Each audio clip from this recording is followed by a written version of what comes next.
عليكم ورحمة الله وبركاته. ازيكم يا جماعة؟ عاملين ايه؟ في الفيديو ده ان شاء الله هرد على كل الاسئلة اللي جاتني، والفيديو تقريبا عامل 43 دقيقة. الناس اللي بتسأل على الدكتور عبد الرحمن ابو زينة، يا جماعة ده بصوا، ده حاجة كده ما حصلتش تقريبا، مش هتشوفها غير كل 30 سنة مرة. حافظ القرآن كله، حافظ الاحاديث كلها، طلع الاول على الجمهورية في التحدث بالفصحى، جايب 96% كلها بمجهود وما غشش حرف.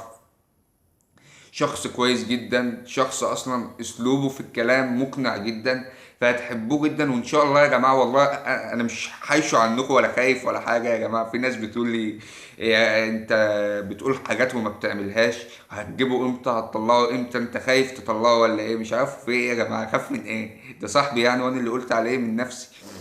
ان شاء الله يا جماعه دكتور عبد الرحمن هيطلع معايا اول بس ما يخلص امتحانات، لان طب المنصوره عندهم امتحانات يوم 16، وبعدها نصور فيديو العربي هيقول لكم الزتونه بتاعه العربي، لان اصلا هو ممتاز في العربي وناقص في العربي 3 درجات بس. فطبعا الناقص في العربي 14 وهو ناقص في العربي 3، فالنصيحه هتبقى منه احسن بكتير، لان بصراحه هو اشطر مني في العربي 1000 مره، فهو حق الناس ان هو ينصحكم في العربي. فطبعا انا يهمني مصلحتكم انتوا، فمش هكابر في النقطه دي. فطبعا الاعتراف بالحق فضيله، هو في العربي اشطر مني بكتير، لانه هو مؤهل للعربي من كل النواحي. فان شاء الله هو هيكون معايا، وهو اللي هينصحكم في العربي، انا هيكون معايا يعني، بمهد له الطريق من حيث المونتاج والحاجات دي. وبخصوص الفيديو ده يا جماعه، انصحكم محدش يفوت من الفيديو حاجه، لان الفيديو تقريبا جاوب على كل الاسئله اللي ممكن تيجي في دماغ اي طالب. فان شاء الله ربنا يوفقكم وييسر لكم اموركم، ويلا بينا نبدا الفيديو. اول سؤال من محمد احمد بيقول: هي يا دكتور تالتة ثانوي فيزياء معتمدة على الرياضة بشكل كلي؟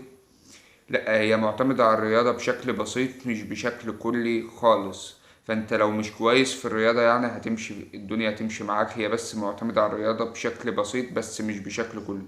يعني فيها شوية حاجات رياضية انما مش بشكل كلي.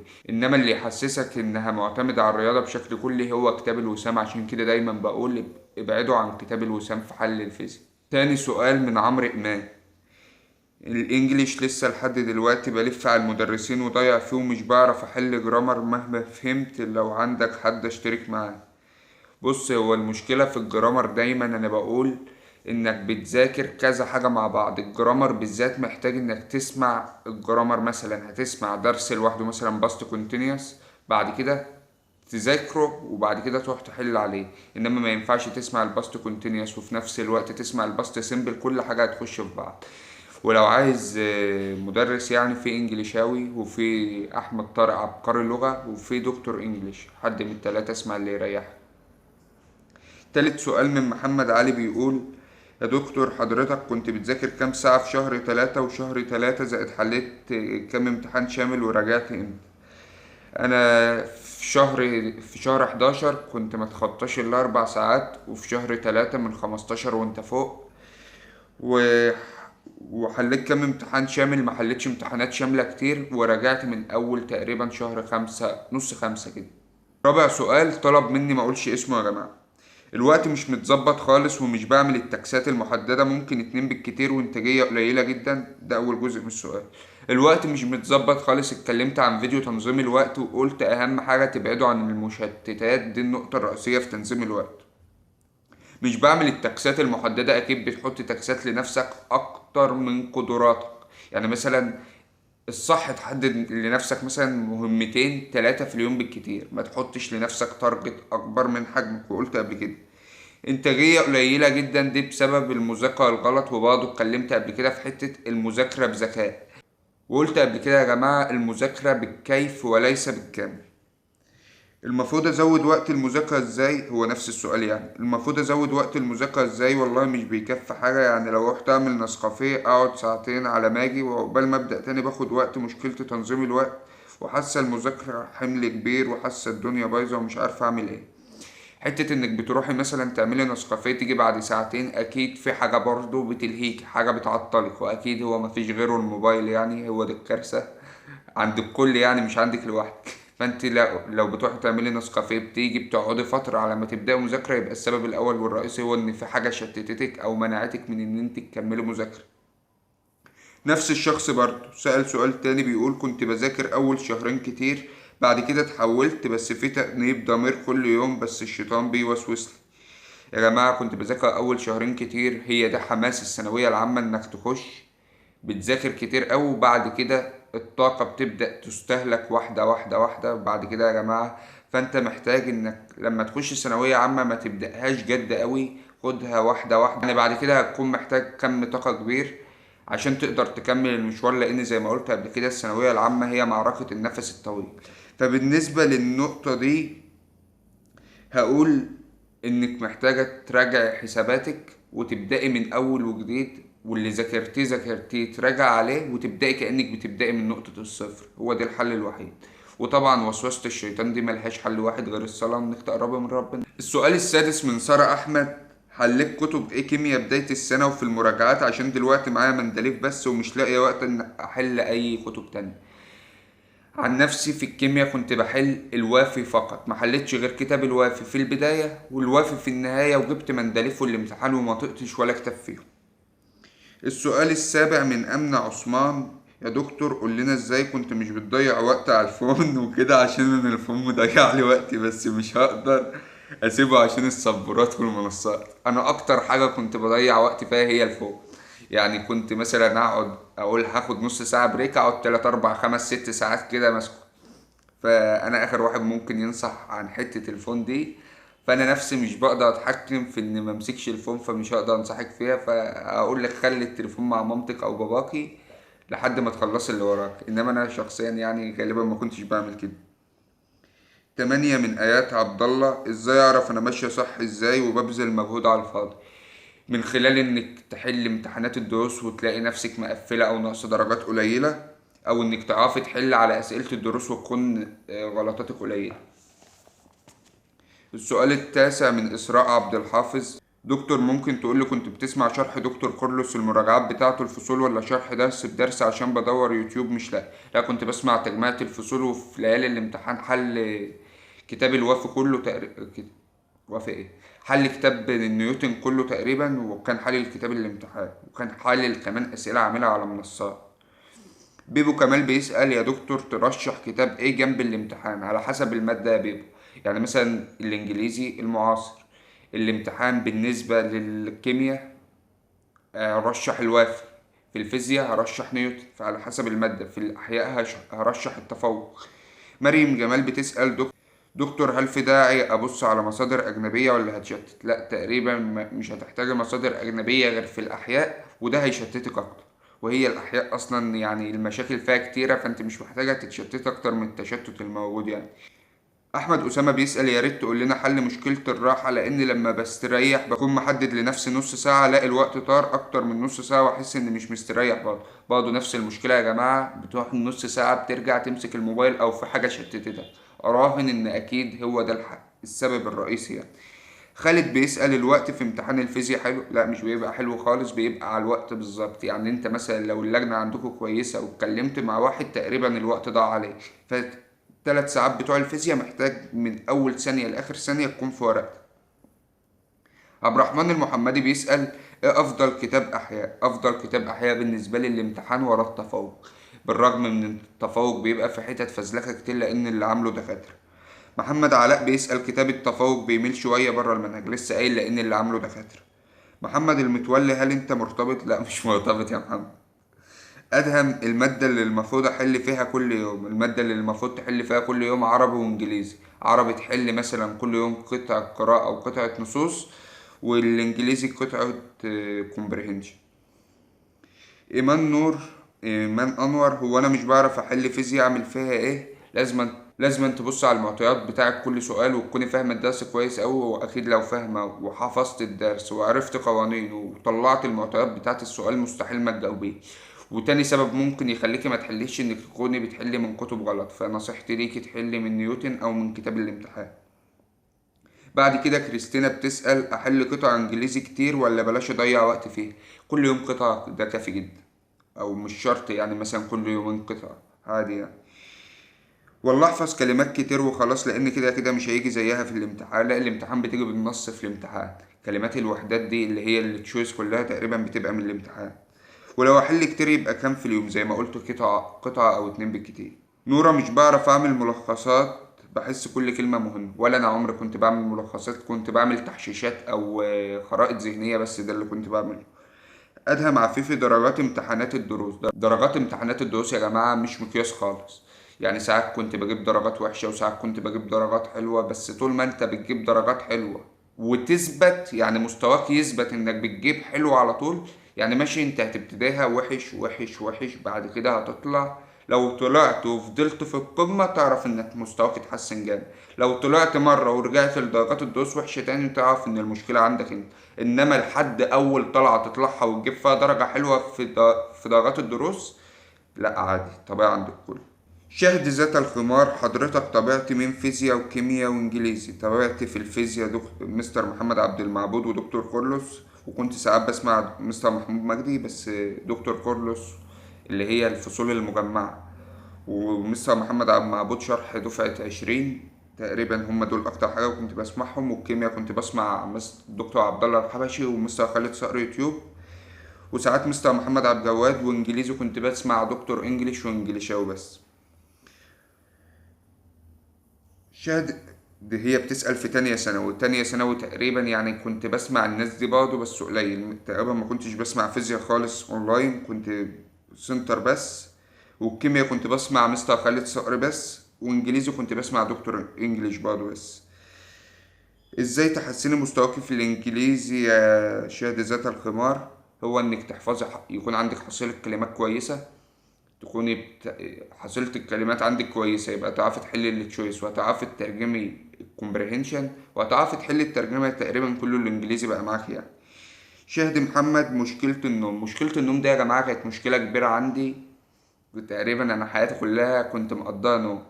ايام الامتحانات مضغوط وليالي الامتحان ومفروض اذاكر كتير وبرضه النوم. قاعد بنام ابقى قاعد طول اليوم عادي، اول ما امسك الكتاب النوم يجيلي وشغل بقى مع مامتي: يا ابني انت حياتك كلها نوم، يا ابني انا هسميك ابو النوم، وكم مشاكل يعني.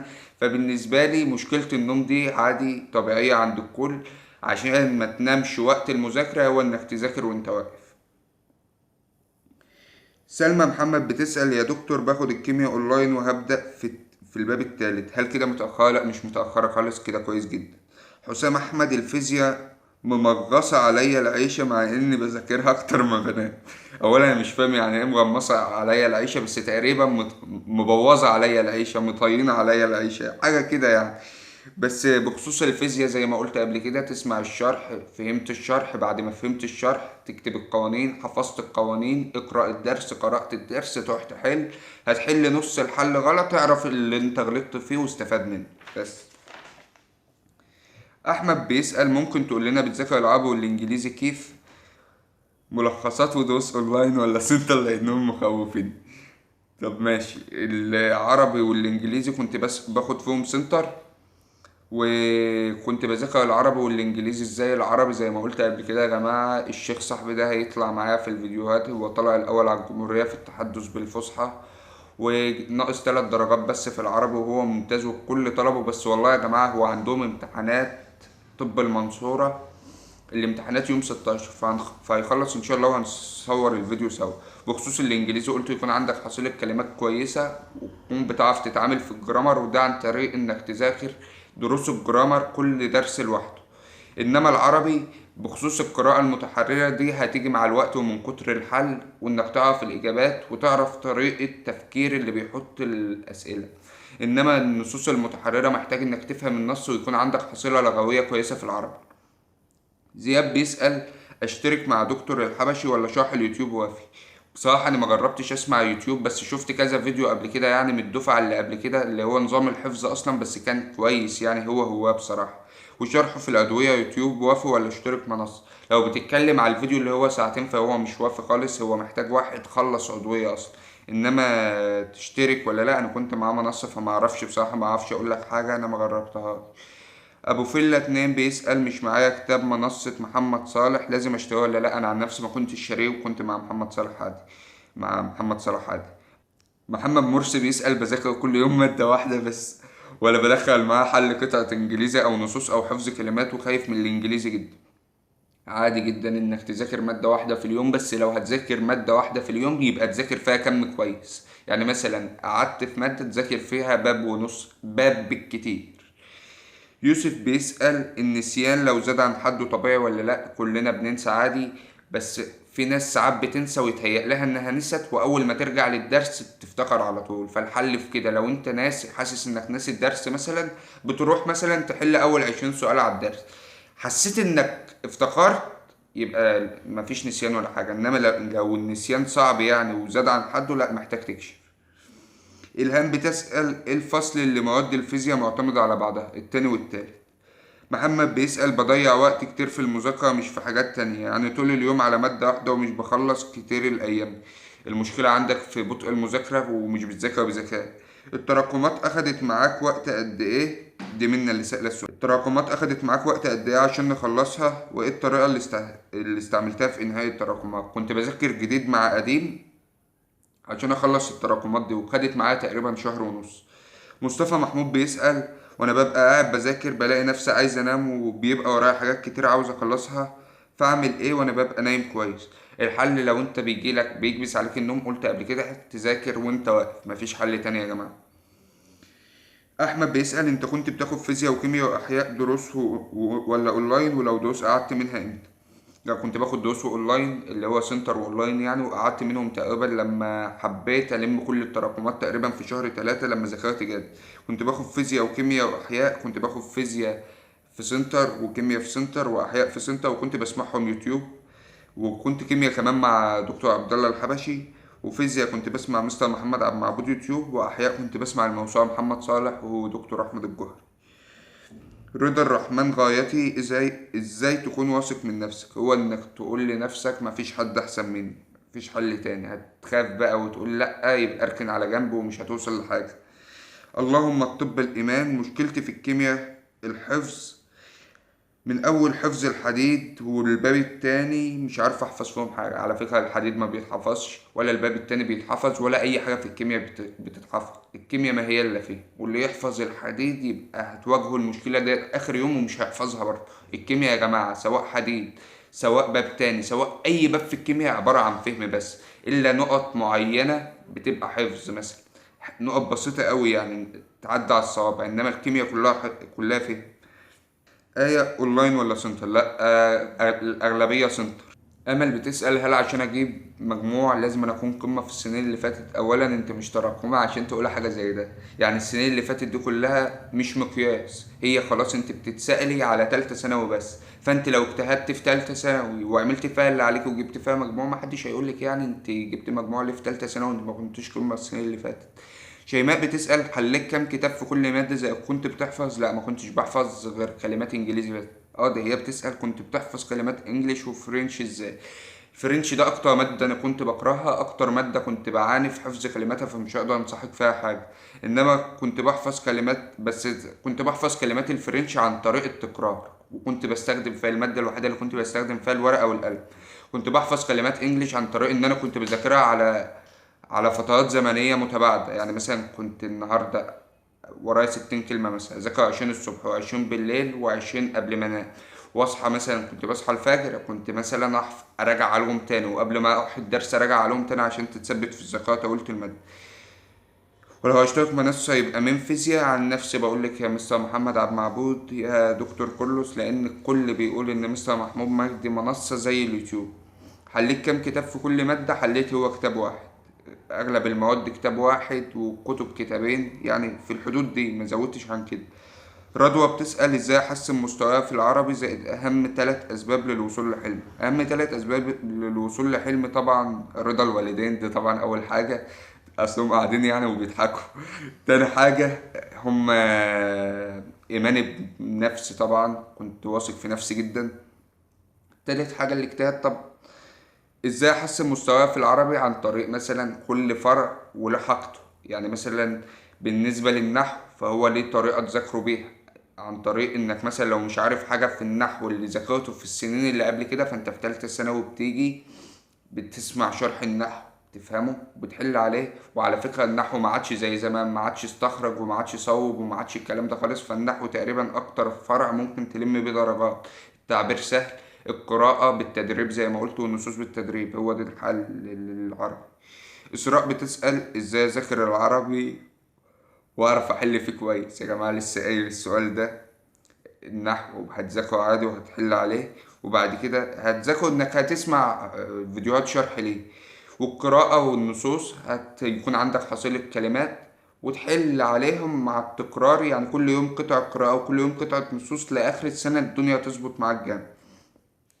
هاجر إبراهيم بتسأل لو مش بحل ملخصات كتير يبقى مقصرة، لأن الكتب اللي معايا مش عطياني فرصة أحل حاجة تاني. يعني إيه ملخصات كتير؟ قصدي الكتاب مثلا؟ لا عادي، أنا كنت بحل كتاب واحد. سؤال تاني، الميعاد اللي المواد بتخلص فيه كام؟ الميعاد مثلا أغلب المدرسين بيخلصوا في نص 2 أو 3، لأن أنا باخد منصات وحاسس المدرسين متأخرين سيكا، وقلقانة بصراحة لأن أصحابي متقدمين عني بشوية حلوين. ملكيش دعوة بأصحابي، كل مدرس مختلف عن التاني. اكيد المدرسين اللي انت بتاخد عندهم صحابك مش بياخدوا عندهم، فكل مدرس له اسلوبه في المنهج، وكل مدرس عارف هو هيخلص امتى، فما تشغليش دماغك بالحتة دي، واكيد المدرس مش هيضيعك يعني. بس انت بتسأل هل كنت بتذاكر كويس في اولى وتانية وبتطلع من الاوائل، زائد نصيحة لتانية ثانوي زي ازاي نستعد لتالتة. كنت بذاكر كويس في اولى بس الترم الاول، وبعد كده جت الكورونا وتقريبا كل حاجه كانت من البيت من بعدها، فكنا بنبقى عارفين ان يقول لك انت كده كده ناجح بس هتمتحن من البيت، فما كانش فيه اهتمام اصلا من اي حد على مستوى الجمهوريه. كنت بطلع من الاوائل الحمد لله، ربنا كرمني في ثالثه ثانوي بمجموع 94%، والحمد لله كنت برضه من الاوائل. والابتدائي والاعدادي الحمد لله برضه كنت من الاوائل. تالتة إعدادي كنت تقريبا جايب، كان المجموع من 280 تقريبا، كنت جايب 373، 273، كنت ناقص 7 درجات. تكملة السؤال بقى، ازاي نستعد لتالتة ثانوي. تالتة ثانوي أهم حاجة تستعد لها بقى إنك تستنيها في ميعادها. إياك إنك تذاكري قبل تالتة ثانوي، لأن ده هيشتتك جدا وهيقلل من طاقتك لما تخشي تالتة ثانوي، فما تستعجليش، هي سنة كاملة يعني، السنة طويلة، فما تستعجليش على المذاكرة أوي كده. طه بيسأل ازاي يكون عندي نسبة تركيز عالية أثناء المذاكرة والمحاضرات، وازاي أراجع القديم مع الجديد، وازاي أثبت على جدول المذاكرة، وازاي أحسن من مستواي ومن علاقتي بربنا. ازاي تحسن من علاقتك بربنا؟ إنك تصلي. ازاي تحسن من مستواك؟ على حسب كل مادة. وطبعا كل المواد هتستخدم فيها استراتيجية واحدة، إنك تذاكر، تسمع الشرح، بعد ما تسمع فهمت، ت- تقرأ الدرس، وبعد ما تقرأ تروح تحل وتحل كتير يعني. يكون عندك نسبة تركيز عالية أثناء المذاكرة، إنك تذاكر بتقنية البندورة، اللي هو بتذاكر 40 دقيقة وبتفصل بعدها 10 دقايق، ال10 دقايق دول أنت بتكون محتاج إنك تريح فيها دماغك، مش إنك تستخدم الموبايل، لأن ال10 دقايق اللي أنت واخدهم بريك دول هيبقوا ساعتين و3. ملك بتسأل أنا في الجيو يعتبر مخلصة باب أول فمتأخرة عن الباقي، هل هقدر ألم؟ حاسة بتوتر لأني متأخرة والباب التاني تعبني، وسمعت دكتور باب تاني كيمياء بقى، وسمعت دكتور عبد الله الحبشي، نفس الخوف إني متأخرة. كلمنا عن التوتر. بالنسبة انك متأخرة في الجيو، فالجيو ده اسهل مادة ممكن تتلم، انما للباب التاني كيمياء هو ارخم باب في الكيمياء فعلا، فهياخد وقت منك على ما تفهماه. انا فهمته عن نفسي في اخر شهر خالص خالص في المراجعات اصلا. وبالنسبة للخوف والتوتر فده طبيعي جدا، انما ما تخليش الخوف والتوتر اكبر من حجمه، لان لو اديت للخوف والتوتر اكبر من حجمهم هتخش تنسي في الامتحانات زي ما حصل معايا في المديول اللي فات. المديول ده اللي هو في كلية الطب، دخلت مذاكر كل حاجة، دخلت من كتر الخوف اللي انا كنت فيه نسيت كل حاجة، ففي العملي ما توفقتش، انما حليت حلو في الامتحان بتاع الاند مديول. نسمة عبده بتسأل ازاي الم القديم. تلم القديم عن طريق انك تذاكر جزء من الجديد عشان ما يتراكمش، وفي نفس الوقت تكون بتذاكر جزء من القديم. يعني لو بتذاكر في اليوم مثلا درسين، لا انت تخليه درس من الجديد ودرس من القديم، ومع الوقت هتلمهم، هنتلم معايا في شهر ونص تقريبا. هل كنت بتذاكر كويس في اولى زائد مذاكرة العربي والانجليزي من الشبه؟ كنت بذاكر عربي، كنت بذاكر كويس في اولى. كنت بذاكر كويس في اولى. مذاكره العربي والانجليزي اتكلمت عنه. ازاي اتمكن من الفيزياء؟ شايفك اللي بتبص في الصور اللي ورا، مالكش دعوه بيها. انا قلت بس اغير اجواء الفيديو عشان ايه، في واحد كده قال لي اعتدنا عليك يعني على شكل واحد. ازاي اتمكن من الفيزياء؟ مصطفى محمود. تتمكن من الفيزياء عن طريق انك تسمع الشرح فهمته، تقرأ الدرس، وبعدين تحل، وتحل كتير في الفيزياء، لان الفيزياء هي عبارة عن افكار ما لا نهاية، مش هتخلص منها. انما افكار الفيزياء اللي بتيجي في الامتحانات معروفة، على فكرة الامتحان افكاره ما بتطلعش يعني من كتاب الامتحان. ازاي الخص الدروس زائد الوقت بيضيع وانا اونلاين؟ يا نهار ابيض، ازاي الوقت بيضيع وانت اونلاين؟ يعني انت معاك اليوم كله فاضي، بتضيع وقتك في ايه؟ ما هو على حسب بتضيع وقتك في ايه. اكيد في الفون، فتحاول تقلل من الفون، والحاجة اللي وقتك بيضيع فيها تقلل منها. ازاي تلخص الدروس؟ ما انصحكش انك تلخص الدروس عشان دي تضييع وقت خلق اصلا. فبلاش تلخص الدروس، انت تسمع الدرس وبعدين تقرأه زي ما قلت. الإحباط والتوفيق ودرجات الدروس. الإحباط والتسويف ودرجات الدروس ده من أسمائها. التسويف ده أصلا اسمه بروكراستينيشن. بروكراستينيشن ده حاجة أصلا محتاجة فيديو لوحده، أنا كنت ناوي أعمل عليها فيديو. وده باختصار معناه انك يكون وراك حاجة والمفروض تعملها، ولو ما عملتهاش عارف انك هتروح في 60 مصيبة، وفي الاخر ما بتعملهاش. دماغك بيفضل يأجل فيها لحد ما تتزنق زنقة الكلاب وبعد كده تعملها. زي مثلا بالظبط يبقى وراك منهج كامل طول السنة، تفضل تأجل فيه وتيجي ليلة الامتحان تذاكر بجد. طب ما كان من الاول. اولا انا انصح نفسي لان انا اول الناس اللي بتعمل كده. وبالنسبه للاحباط ودرجات الدروس، درجات الدروس يا جماعه دي هتمروا باوحش حاجات فيها. بقول لكم انا كنت جايب 22 من 50 في امتحان احياء في الدرس، فمش مقياس خالص يا جماعه. هو الموضوع زي ما قلت قبل كده سلم. انما لو وصلت لشهر 2 ولسه ما بتعرفش تحل يبقى العيب فيك انت. هل ممكن اذاكر لتالتة من الوقت؟ ايوه. لا، ما لسه ابقى بذمتين. لا، ما تذاكرش لتالتة من دلوقتي خالص، لان ده هيشتتك وانت محتاجه الطاقه دي اصلا اللي تذاكر بقى في تالتة. هل كنت بتذاكر مع اصحابك؟ لا، مع عمر ما ذاكرت مع اصحابي الا واحد صاحبي اسمه حسام طارق. يعني كنت مش فاهم حاجه في الفيزياء، كنت مش فاهم التوالي والتوازي، هو اللي شرحه لي عندهم في البيت. زائد طرق تحفزنا نذاكر اول ما نرجع من الدرس. حلمك قدامك، هتتعبي هتوصلي له، مش هتتعبي مش هتوصلي له. هو ده اول حاجه تحفزك يعني. زائد رأيي في حسام خليل. اختي في اولى ثانوي وبتحب شرح حسام خليل جدا، انا عن نفسي ما ارتحتش معاه في الشرح. ندى محسن، هل مستواك قبل تالتة ثانوي بتطلع من الاوائل؟ الاوائل. ايوه الحمد لله، وجاوبت عنه من شويه. بسملة، ازاي الم التراكمات؟ جاوبت على سؤالك وعامل فيديو كامل للتراكمات. درجات الدروس غير مبشرة يا جماعة، والله خطوات وسلم سلم هتطلعوه واحدة واحدة. ولو وصلت لشهر 2 ولسه ما بتعرفش تحل يبقى المشكلة عندك انت.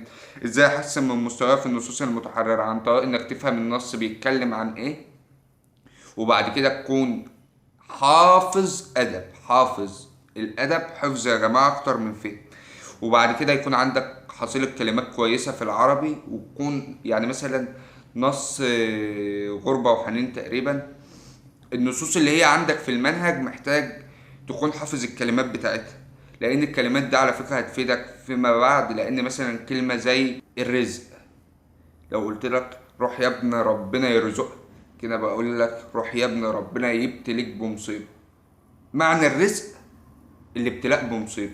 معنى الرزق هو الرزق بقى، اللي الرزق يعني الرزق اللي هو ربنا يديك فلوس يعني، او غيره من الحاجات يعني. انما الرزق ان ربنا يديك حاجة، انما الرزق يبتليك بمصيبة كده يعني. ياسين بيسأل، لا ياسين ايه بقى، سوسو عبد الرازق. ياسين سأل ازاي احسن من مستواي في النصوص المتحررة. سوسو عبد الرازق، ازاي نحسن من مستوانا في كل المواد؟ تحسن من مستواك في كل المواد. السؤال ده اتسألته من شوية وقلت عن طريق انك تفهم الدرس وبعدين تقرأه وبعدين تحل عليه وتلاقي الحل بيمشي معاك كويس. لأن الحل يا جماعة أول حاجة تقدر تقيم بيها نفسك. ودرجات الدروس كمثل، بس درجات الدروس في البداية لحد شهر 12 أو شهر 2 مش مقياس خالص. زي ما قلت قبل كده سلم، وهتطلعوا واحدة واحدة، وفي تالتة ثانوي هتلاقي نفسك وحش في الحل جدا في الأول. نشوى ابراهيم، الجرامر بذاكره وبحفظه كويس، اجي احل كله يدخل في بعض. شفتوا بقى، شفتوا ان انا كنت على الحق وقلت لكم يا جماعه الجرامر بيتذاكر درس درس لوحده. هتذاكروا مع بعضه هيخش كله في بعض. باست كونتينيوس، باست سيمبل، باست بيرفكت، باست بيرفكت كونتينيوس او غيره. انت عندك 12 زمن، بتيجي تذاكر مثلا الزمن اللي هتاخده وبعد كده تحفظه وتذاكره وتحل عليه. انما ما تجيش تذاكر زمنين مع بعض، لان الاتنين هيخشوا مع بعض. بمعنى ايه؟ بمعنى مثلا ان من الكلمات الدالة على الماضي البسيط كلمة جاست ناو. كلمة ناو اصلا كلمة دالة على المضارع، على البريزنت. فانت هتيجي تسمع ده ازاي، ده كانت في المضارع، هتلاقي كل حاجة دخلت في بعض. فانت تذاكر الزمن لوحده يعني. وبعد كده تحل عليه لوحده. والكيمياء مش بحبها من اولى وتانية، فممكن الصحة الذرية يكون كويسة فيها. بخصوص الكيمياء يا جماعة، الفهم. انت لو فهمت الكيمياء وقرأت الدرس وعرفت هو عايز منك ايه في اسئلة الكيمياء. انا بالنسبة لي الكيمياء كانت اسهل مادة، فما اقدرش برضه اقول لك، لان ممكن حد يكون شايفها صعب. فبخصوص الكيمياء كنت بفهمها وكنت بقرأ الدرس وكنت بحل عليها، ما كنتش بعمل اكتر من كده. الشخص بقى المميز بالنسبة لي هو حد سابق سنه بصراحة.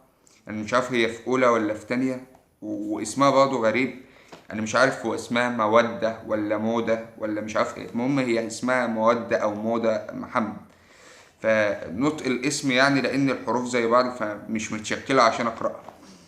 أول حاجة عاوز أسأل أنظم وقتي. بخصوص تنظيم الوقت ده عملت له فيديو كامل وأكيد سمعتيه وكنت معلقة إنك سمعتيه. عندي حاجات كتيرة جدا ومحتاجة حاجات تتنظم، لأن من الوقت محتاجة أنظم عشان في تالتة متعبش. في تالتة أول نصيحة ليكي، لأنك بتقولي وراكي دروس كتير وبتتعبي ومش مشاوير. أول نصيحة وأغلى نصيحة وكل ما بيجتمعش عليه، أصل صاحبتي بتقولي بلاش تاخدي أونلاين والأونلاين هيدمرك ومش عارف إيه. يا جماعة أنا كنت في سنة كاملة بالنسبة لي الأونلاين أحسن من السنتر 1000 مرة. وبخصوص تنظيم الوقت، لو مثلا هتقللي من دروس السنتر وتاخدي كذا درس اونلاين عشان توفري من الوقت شويه، لان ده هيتعبك جدا. اراجع باستماع الحاجات اللي خدناها. بتراجعها باب ولا في الاخر خالص؟ لا، بتراجعها باب.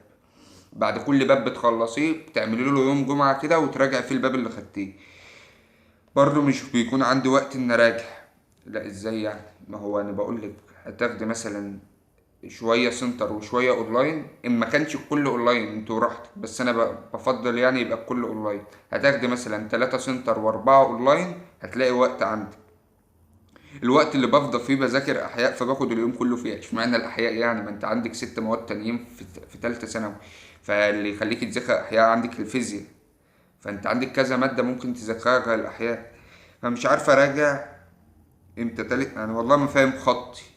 امتى تالت حاجة الدروس كل يوم والمدارس بقت اجباري. بروح الدروس ارجع متأخرة بعدين اذاكر، بس مش وقت كبير لان الدرس اخد وقت لانه بعيد وكمان درسين مع بعض. فانا بعد شوية اذاكر اللي خدته وانام بسرعة. مش بسهر عشان المدرسة.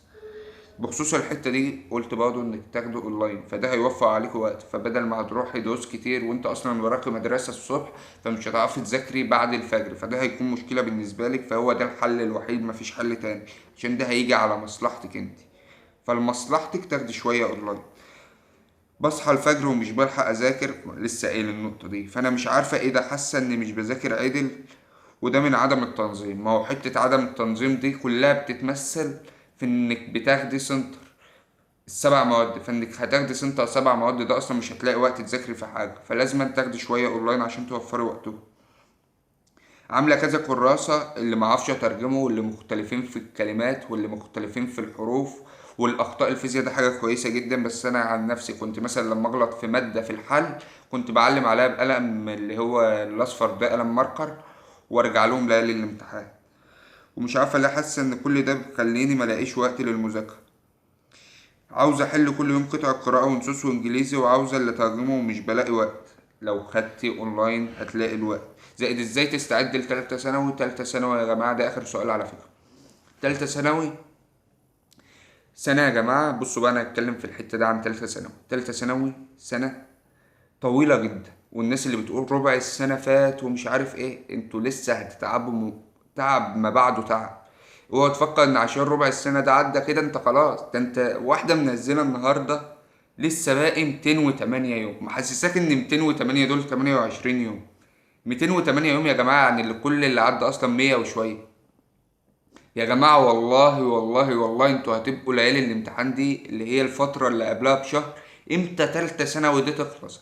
هتسمعوا الفيديو ده وترجعوا له ليالي الامتحان تقولوا امتى تالتة ثانوي دي؟ يا ده سنة رخمة، سنة تقيلة، سنة طويلة. احنا عندنا في الكلية اهو امتحاننا في شهر ونص، والامتحان الجاي بتاعي يعني انا اول يوم ليا في الجامعة بكرة في المديول التالت، الجدول نزل الامتحان بعد 3 اسابيع. يعني حاجة. بخصوص بقى الجامعة وحتة تالتة ثانوي دي، على فكرة يا جماعة انا اكتشفت حاجة ما كنتش عارفها اصلا. الدعامة والحركة للناس اللي عايزة تخش طب بقى. الدعامة والحركة موجود في طب. الدي ان ايه والار ان ايه موجود في طب، في فصل الجيناتكس. العضوية في الكيمياء الحيوية اللي هي البايوكيمستري. كل تالتة ثانوي بتاعة الأحياء هتلاقيها تاني في الجامعة، وأنا ما عرفتش ده إلا أول ما دخلت الجامعة بقى. بخصوص تالتة ثانوي بقى، نرجع لنقطتنا. أول نقطة فيها للناس اللي عايزة تستعد لتالتة ثانوي: اوعى تراكم. اوعى تراكم يا جماعة. أنا أكتر واحد ممكن يراكم في الدنيا كلها، بس هفضل أنصحك اوعى تراكم. ممكن أنت تعرف تتحكم في النقطة دي. أنا يركبني عفريت لو ما راكمتش، مش عارف طبع فيا ولا إيه نظام، وباجي بظبط نفسي آخر أسبوعين 3 تقريبا. فبالنسبة للتراكمات دي، أول نصيحة: اوعى تراكم في تالتة ثانوي. بعد كده طبعا تسمع الدرس وتفهمه وتحل عليه، وتحاول تكتر في الحل على قد ما تقدر. تبعد عن الكتب اللي هي فيها تعجيز للطلبة. كتب فيها تعجيز للطلبة زي ايه؟ زي مثلا كتاب الدليل، كتاب النفيس، كتاب الوسام. كل دي كتب رخمة اصلا، مالكش دعوة بيها. انا عن نفسي، هما في ناس ومنهم دكتور عبد الله الحبشي قال لك كتاب الامتحان حلو، وانا مش معاه في الرأي وما بحبش الكتاب ده. بخصوص الكيمياء. الكيمياء يا جماعة أكتر فصل رخم هتقابلوه هو الفصل التاني. هو فصل رخم وهتفهموه في الآخر، فما تخافش لو ما فهمتوش في الأول. الناس اللي بتسأل نذاكر عضوية الوقت ولا في الآخر، إيه يا جماعة، محدش يذاكر عضوية إلا لما يجي دورها، لأن هتتعبوا، والله العظيم هتتعبوا وهتنسوها. العضوية أكتر حاجة ممكن تتنسى عليها 12 درس، فطبيعي جدا هتنساه، ومهما تذاكروا هتنساه. فسيبوا الميعاد، وأكيد المدرس بتاعك عارف هو بيعمل إيه. وبس، ده كان فيديو النهاردة. أتمنى يكون الفيديو عجبكم، والسلام عليكم ورحمة الله وبركاته.